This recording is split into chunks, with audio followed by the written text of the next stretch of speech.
long before the formation of the river Kaveri. On the left banks was a humble yet prosperous village.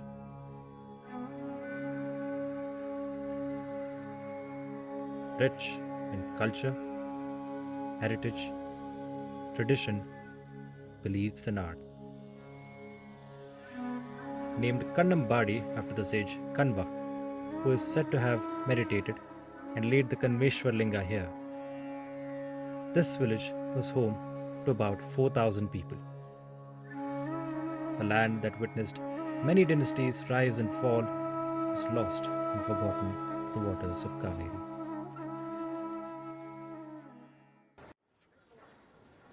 In the late 18th century, England embarks on a journey of mass industrialization. Meanwhile, the Mysore administration, with M. Vishveshwaraya at the forefront, decides to construct the Krishnaraja Sagar Dam, a landmark in India's journey of industrial revolution.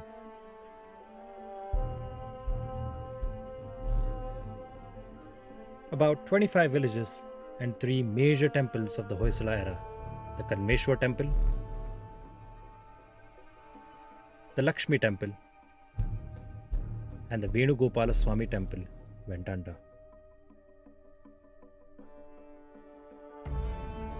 While people migrated to other villages, others decided to stay near the dam, resulting in the emergence of new villages, including the Hossa Kannambadi, located near Mysore in the district of Mandya, about 2 kilometers from the dam.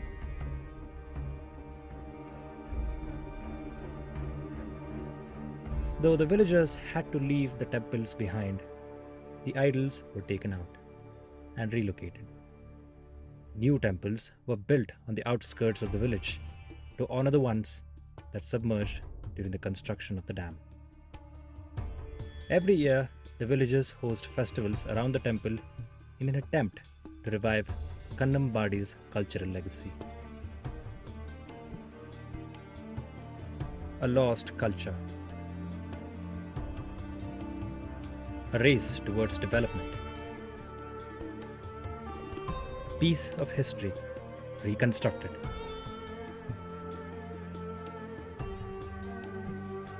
This is the story of the Venugopala Swami temple.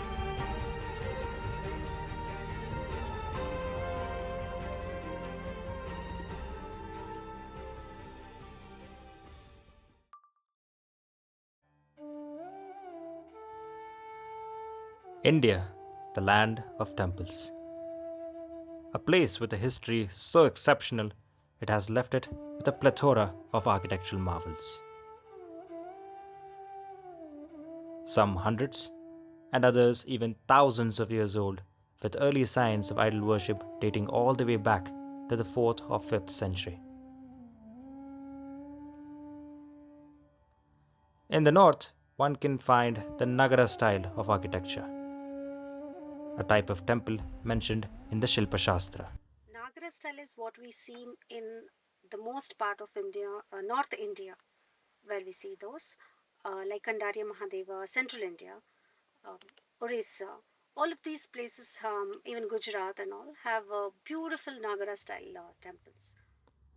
While the Guptas, Nandas, Chandelas, and the Ganga dynasty rulers built temples in the north, the south saw two unique types of temple architecture. The Dravidian style of architecture, pioneered by the Pallavas. See, for example, this is a Dravida temple. Though it is not a typical temple, we can see a couple of features of Dravida style, and we have another model where Dravida Vimana was developed based on Arjuna Ratha. Origin is from the rock cut temples. Temple as it is not constructed, what we have today, what we are seeing the temples. But it started with the rock cut temples of the country. It is introduced by the Ashoka. He asked the craftsman to carve the rock hard and convert that into a temple. So that was the original production and contribution to this country. This rock cut style stuck around even during the reign of the Cholas. Buddha style, largely, the core shrine is developed, and around the core shrines you will have many things like prakara. They define the core shrine. The Brihadishwara temple is a fine example of a fully realized Dravidian architecture, built by the most powerful king in the south at his time, Rajaraja Chola I. Temples today have a different role to play, as in the spiritual, or rather, I would say the religious aspect is more. For instance, when Brihadishwara was built, at the 10th century, Rajaraja Chola built the Brihadishwara temple. It served as a multi-dimensional space, multi-dimensional aspect to it was there. It was to show the political power to start with, and it was built over so many years that it engaged people from generation to generation. About 2-3 generations were building the temple itself, so they had their job in hand. It facilitated job opportunities. Economical part was feeding in. The Pandyas and the Cheras followed next, and then came the Chalukyas. The Chalukyas would bring in a new style of architecture called the Vesara architecture, a mixture of both Nagara and Dravidian styles. This style originated and flourished at Aihole, Badami, and Pattatkal of the Karnataka state between the 5th to 7th century. In the 1100s, there was an emergence of new kingdoms like the Kakatiya dynasty, the Yadavas, and the Hoysalas. The Hoysala era was an important period in the development of art, architecture, and religion in South India. The Hoysala architecture boasts over 100 surviving temples scattered across Karnataka.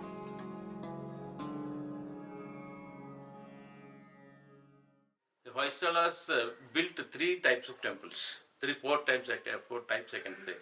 The very simple earliest temple with only Garbhagriha and a very small Navaranga. You know the difference between Navaranga and the Garbhagriha. Garbhagriha is the one where the main deity will be there. The next hall with the meeting hall is called Navaranga. It is beginning only. The second style, it has improved with another mantapa. It's called Varanda or Mukhamantapa, and with lathe-turned pillars. The Hoysalas built on the foundation set by the Chalukyas in the Vesara style of architecture, exhibiting an amazing display of sculptural exuberance. The last stage is the classical style of Hoysala temples, where you go to Belur, Halebeedu, or to Somnathpura. Like that, there are so many, Basralu. Many temples are the Hosaholalu, Kikkeri, Govindanahalli. There are so many temples. We call that as a classical style of Hoysala temples. The temple, the Britishers call it as not an inch is left without carving. Vishnuvardhana I is hailed as one of the greatest kings of the Hoysala dynasty, mainly because of his contributions to the art and architecture of that period.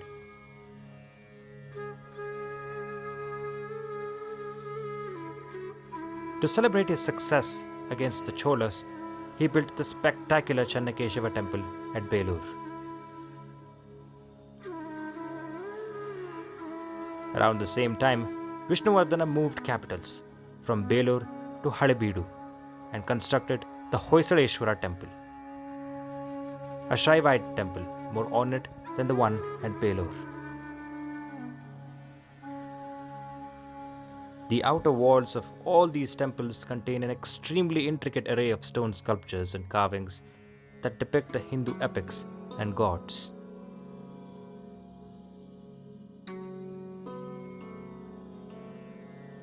After the Hoysalas fell, these lands would then be ruled by the Vijayanagara Empire, who built the Virupaksha temple in Hampi, considered as one of the most sacred temples over the centuries.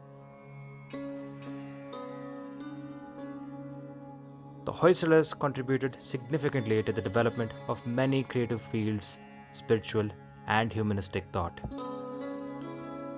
The nucleus of these activities lay in the many temples they built. Each temple tells a story, from the intricate carvings with impeccable attention to detail to the century-old inscriptions. The Hoysalas, another thing is very, very important. They built agraharas. Agrahara means an occupational place. These agraharas are always in the bank of the river. Agrahara will always have 2 or 3 temples. These temples draw people from all over. While some have stood the test of time, others have succumbed to nature and rapid human development. Among these are sunken temples that have an allure of their own, be it the shore temple of Mahabalipuram or the submerged temple at Hirakud. Each of them have a fascinating history. But unlike these, there are many such temples that haven't grabbed public attention. One of these is the Venugopal Swami temple. The biggest of the 3 temples that submerged during the construction of KRS.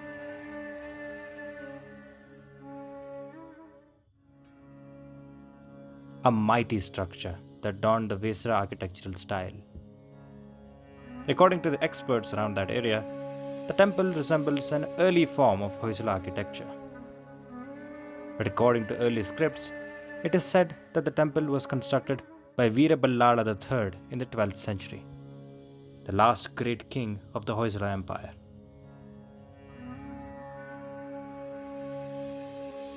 However, its true origin still remains a mystery. Gopalakrishna Swami temple was at the center of Kannambadi village. Okay, it was constructed or enlarged during the region of reign of Vishnuvardhana, at the time of Vishnuvardhana, and later many inscriptions are available after 1300. After Ballala, he enlarged it, temple. He added many components to the temple. One great Garuda Gamba was also there in front of the temple, very big Garuda Gamba. And even at it is called Kartika Deepastamba. Normally people say it is a Garuda Gamba, like 60 feet Garuda Gamba was there. The temple was later rediscovered in 1962.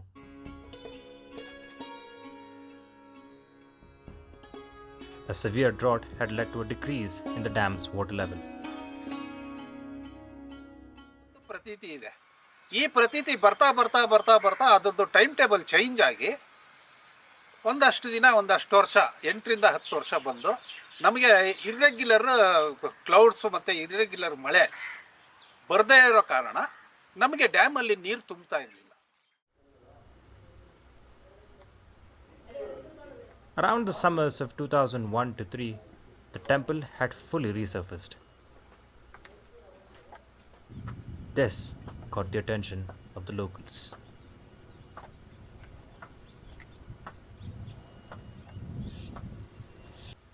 The news of a temple resurfacing spread outside Kannambadi as well, with Sri Hari Khode, a liquor baron, philanthropist, and the then managing director of Khode Foundation showing interest to relocate the temple. Kanjuram Paramacharya had told me once that he will get a temple. I was surprised. The weather department predicted 12 days of rain that would submerge the temple again. But despite that, the process of relocation began in full swing in May 2003. So from there we start. He took 150 people to 200 people. Labor was there, JCB was there. Within 15-20 days, we took out the whole thing.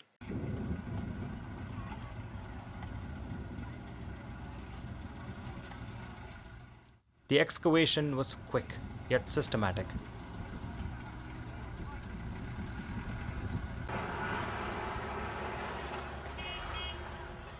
Every stone would be marked, numbered, and moved methodically. This was done not only by the workers, but also the villagers.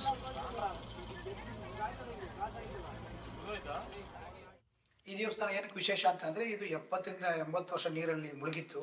ಆ ಮುಳುಗಿರುವಂಥ ದೇವಸ್ಥಾನವನ್ನು ಚೂರು ಮುಕ್ಕಾಗದಂತೆ 1 kilometre ದೂರ ತಂದು ದಡದಲ್ಲಿ ವಿಶೇಷವಾಗಿ ಮತ್ತೆ ಮರುನಿರ್ಮಾಣಗೊಂಡಿರೋದು. ಕರ್ನಾಟಕದಲ್ಲಿ ಬಹುಶಃ ಮರುನಿರ್ಮಾಣಗೊಂಡ ಮೊದಲ ದೇವಸ್ಥಾನ ಅಂತ ಹೇಳ್ಬೋದು. This temple held great religious significance and sentiments to the people of Kannambadi.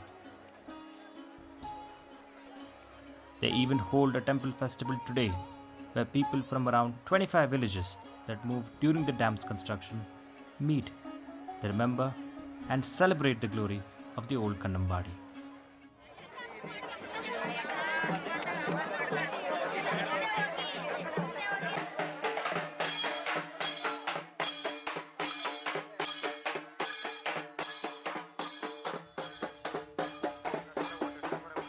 Though the fight to keep these age-old traditions alive continues, their grandeur is not as it once was.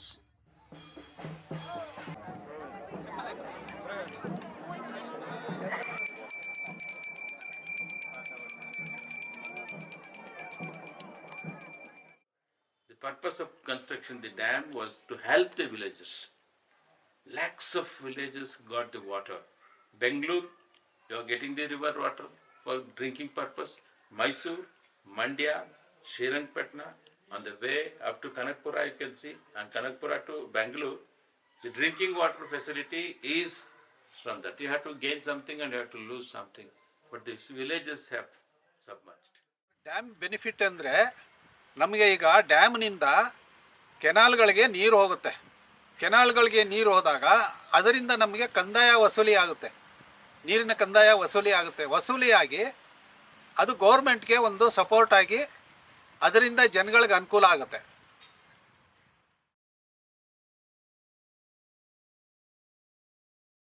ಆದರೆ dam ಕಟ್ಟೋದ್ರಿಂದ dam ಮೇಲಿನ ಹಿಂದಿನ ಜನಗಳಿಗೆ 25 ಹಳ್ಳಿಗಳು ಮುಳುಗೋಗಿದೆ. ಆದರೆ ಕೆಳಗಡೆ ಡ್ಯಾಮಲ್ಲಿ ನಿಮಗೆ 75 ಹಳ್ಳಿಗಳಿಗೆ ನಮಗೆ ಅನುಕೂಲ ಆಗಿದೆ. ಹಾಗೂ ಈ ನದಿ ಎಲ್ಲೆಲ್ಲಿ ಹರಿಯುತ್ತೆ ಅಲ್ಲಲ್ಲಿ ಅನುಕೂಲ ಆಗಿದೆ.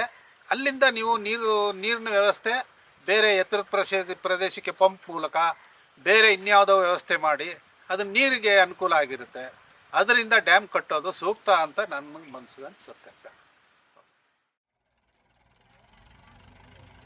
Advancements in technology sunk the temple, but it also helped restore it.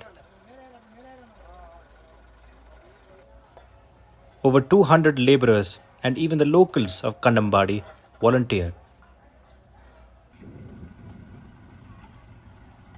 Craftsmen from Hampi and Tamil Nadu were brought in as well.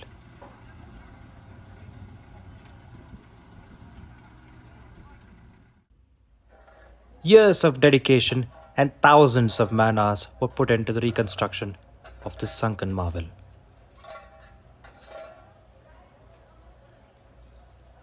See, first of all, we have not taken this as a project. We have taken this as a passion. Sri Harikhode spent most of his later years working on what he described was more than just a project. I hope this will help many people around this place and our state and the country, so that we can have a backdrop of our old culture for a future life. The reconstruction was complete and the temple was open to visitors in 2017. Over 90% of the original material was used to rebuild the temple.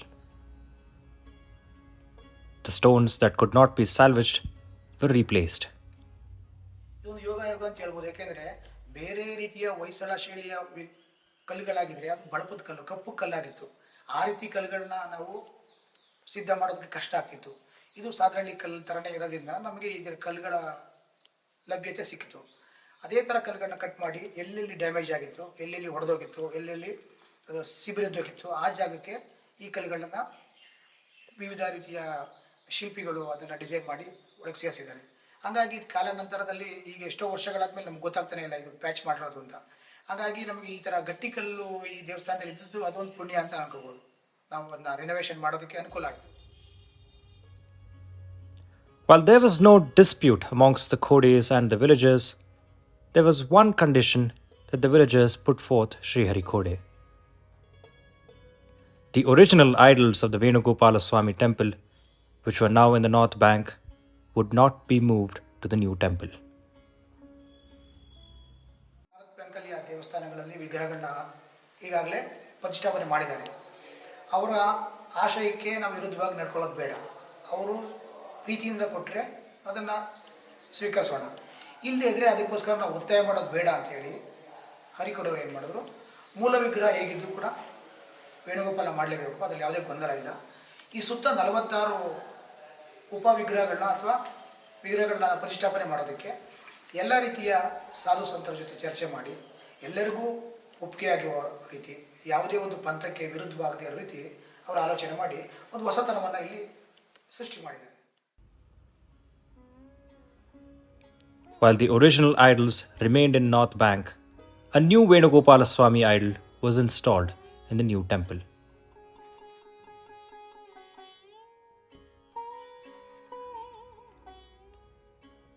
Along with the rest of the 40 plus idols of the temple. ಈ ದೇವಸ್ಥಾನದಲ್ಲಿ ಒಟ್ಟು 48 ವಿಗ್ರಹಗಳ ಪ್ರತಿಷ್ಠಾಪನೆಗೆ ಅವಕಾಶ ಮಾಡಲಾಗಿದೆ. ಅದರಲ್ಲಿ ಮುಖ್ಯ ಗರ್ಭಗುಡಿಯಲ್ಲಿ 2, ಒಂದು ಉತ್ಸವ ಮೂರ್ತಿ ವೇಣುಗೋಪಾಲ ಸ್ವಾಮಿ ಮತ್ತು ಮೂಲ ವಿಗ್ರಹ ವೇಣುಗೋಪಾಲ. ಮತ್ತು ಈ ಮುಖ್ಯ ಗರ್ಭಗುಡಿಯ ಸುತ್ತ ಇರುವಂಥ ಪ್ರಾಕಾರದಲ್ಲಿ 46 ಗರ್ಭಗುಡಿಗಳನ್ನು ಇಲ್ಲಿ ಪ್ರತಿಷ್ಠಾಪನೆ ಮಾಡಲಾಗಿದೆ. ಈ 46 ಗರ್ಭಗುಡಿಗಳಲ್ಲಿ ಯಾವ್ಯಾವ ವಿಗ್ರಹಗಳನ್ನ ಪ್ರತಿಷ್ಠಾಪನೆ ಮಾಡಬೇಕು ಅಂತ ಈ ದೇವಸ್ಥಾನದ ನಿರ್ಮಾಣ ಕಾರ್ಯದಲ್ಲಿ ಯಜಮಾನರು ಚರ್ಚೆ ಮಾಡಿದಾಗ ಅದು ಸಂತರ ಜೊತೆ, ಯೋಗಿಗಳ ಜೊತೆ, ಅದು ಹಲವಾರು ಸಾಧು ಸಂತರ ಜೊತೆ ಚರ್ಚೆ ಮಾಡಿ ಈ 46 ಗರ್ಭಗುಡಿಗಳಿಗೆ ಆರಂಭದಲ್ಲಿ ವಿಘ್ನೇಶ್ವರ ಆಗ್ಬೋದು, ಶಿವಪಾರ್ವತಿ, ದತ್ತಾತ್ರೇಯ, ಸುಬ್ರಹ್ಮಣ್ಯ ಮತ್ತು ಆಂಜನೇಯ ಈ 5 ಬಿಡಿ ವಿಗ್ರಹಗಳ ಜೊತೆಗೆ ಒಟ್ಟು 41 ವಿಗ್ರಹಗಳನ್ನ ಪ್ರತಿಷ್ಠಾಪನೆ ಮಾಡಬೇಕು ತೀರ್ಮಾನ ಮಾಡಿದ್ರು. ಆ 41ರಲ್ಲಿ ದಶಾವತಾರಗಳು 10, 9 ನವಗ್ರಹಗಳು, 8 ಅಷ್ಟಲಕ್ಷ್ಮಿಯರು, 7 ಸಪ್ತ ನದಿಗಳು, 7 ಸಪ್ತ ಋಷಿಗಳು, ಹೀಗೆ ಒಟ್ಟು 46 ವಿಗ್ರಹಗಳನ್ನು ಈ ಒಂದು ಪ್ರಾಕಾರದಲ್ಲಿ ಪ್ರತಿಷ್ಠಾಪನೆ ಮಾಡಲಾಗಿದೆ. ಇದರ ಉದ್ದೇಶ ಇಷ್ಟೇ, ಈ ಒಂದು ಪ್ರಪಂಚಕ್ಕೆ, ಈ ಒಂದು ಭೂಮಿಗೆ, ಒಂದು ಆತ್ಮಕ್ಕೆ, ಜೀವಕ್ಕೆ ಎಲ್ಲ ರೀತಿಯಿಂದಲೂ ಎಲ್ಲ ಶಕ್ತಿಯೂ ಕೂಡ ಬರಲಿ ಅನ್ನೋ ಕಾರಣಕ್ಕೆ ಈ ರೀತಿ ಎಲ್ಲ ದೇವತೆಗಳ ಒಂದು ಸಮ್ಮಿಲನ ಆಗಬೇಕು, ಎಲ್ಲರ ಆಶೀರ್ವಾದವು ಈ ಒಂದು ಮಾನವ ಜಗತ್ತಿಗೆ ಸಿಗಬೇಕು ಅನ್ನೋದು ಹರಿಕೊಡೆಯವರ ಆಶಯವಾಗಿತ್ತು. A chariot inspired by the Virupaksha temple in Hampi was also built outside of the temple. The chariot was added as just another element to complement the temple. To archaeologists, however, this beautification element only diminished the value of this historic site. The Vaisala temple is not like that. Go and see, there are more than 1,000 Vaisala temples are there in Karnataka, particularly in southern part of Karnataka. They have completely modernized it. The inner wall, the Devakostas they made, it was not like that. So that they have created that in that area. And they had, as I know, the agreement have been made with the government and the Codes. Just they wanted to shift it from the place to the elevated place, away from that original area. But they have occupied more than 5 acres of land there. And completely they have made the granite slabs and granite work, and then also introduced Vijayanagara style of architecture. Preservation, particularly of these ancient structures, is a complex matter. Well, we have something called as ASI, Archaeological Survey of India, which is responsible for protecting and preserving all the monuments which are nationally important. So what happens to those monuments which are not nationally important? they are usually, if it is state property, then the state archaeological department takes care of that. And they have a system called listing, so they have grades and they have set certain importance for each of these heritage which is there. But unfortunately, there are many structures which are not protected by them. If they do not fall under this ASI, then they are not protected. So we also have a system called INTAC, or it is an NGO actually. At national level NGO, we have chapters, INTAC Bangalore, INTAC Mysore, INTAC Hassan. So every INTAC Delhi, Ladakh, we have these chapters which sort of takes it on themselves to protect and preserve these heritage buildings. ದೇಶ ಅಂತಂದರೆ physical territories ಅಲ್ಲ, ಗಡಿ ಅಲ್ಲ, ಭೌಗೋಳಿಕವಾದಂತಹ limitations ಅಲ್ಲ. ದೇಶ ಅಂದರೆ ಅವರ ಸಂಸ್ಕೃತಿ, ಅವರ ಇತಿಹಾಸ, ಅವರ ಪರಂಪರೆ, ಇದೇ ಅಸ್ಮಿತೆ. One of the most persistent issues for preservation seems to be the lack of funds from the government side. The government have neglected the Department of Archaeology in Karnataka. Recently, the Tamil Nadu government, the present Tamil Nadu government, to conduct archaeological excavations, including the marine archaeology, they have sanctioned 5 crores for this year. Just show me any such kind of contribution from the government of Karnataka for restoring, conducting archaeological excavations, or making the survey, or declaring the temples, or restoring the temples, or any other archaeological monuments.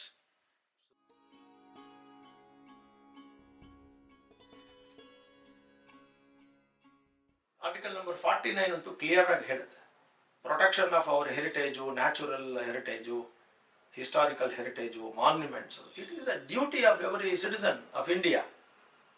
ಹಾಗಿದ್ದಾಗ ಅರಿಕೋಡೆ ಅವರು ಆ citizen of ಇಂಡಿಯಾದ ಡ್ಯೂಟಿನ ಕರೆಕ್ಟಾಗಿ ಮಾಡಿದ್ದಾರೆ ಅಂತ ಹೇಳ್ಬೋದು. Is preserving the heritage, whether it is living R dead, what ever it is, but heritage is preserved ಅಲ್ವಾ, ಆ ಪಾಯಿಂಟ್ಗೆ ಅವ್ರದ್ದು ಇದು. ಬಟ್ ಗೌರ್ಮೆಂಟ್ ಮಾಡ್ತಿತ್ತ ಅಂತ ಕೇಳಿದ್ರೆ ಗೌರ್ಮೆಂಟ್ ಮಾಡ್ತಾ ಇರಲಿಲ್ಲ. ಯಾಕಂದ್ರೆ ಗೌರ್ಮೆಂಟ್ಗೆ ಹೆರಿಟೇಜ್ ಅನ್ನ ಉಳಿಸ್ಬೇಕು ಅಂತ ಹೇಳಿ ಇಷ್ಟೊಂದು ದುಡ್ಡನ್ನು ಖರ್ಚು ಮಾಡಕ್ಕೆ ಆಗ್ತಾ ಇರಲಿಲ್ಲ ಅವ್ರ ಕೈಲಿ. ಇವ್ರು ಮಾಡಿದಾರಲ್ಲ, we should appreciate them. Yet another problem seems to be the lack of education on the subject as well. ಸುಮಾರು ಜನ ನೋಡಿರಲ್ಲ, ನಾನು 2 ಗರುಡಗಂಬದ ಬಗ್ಗೆ ಹೇಳಿದೆ. 2 monolithic ಗರುಡಗಂಬಾಸ್ were erected in front of the temples ಅಂತ ಹೇಳಿದೆ. ಅದೆಲ್ಲೋಯ್ತು? The temple is rebuilt, relocated. Where is ಗರುಡಗಂಬ? Missing ಅಲ್ವಾ? This significant piece of history is now turned into a lamppost, while the other Garudagamba is now part of a modern temple of a different deity altogether.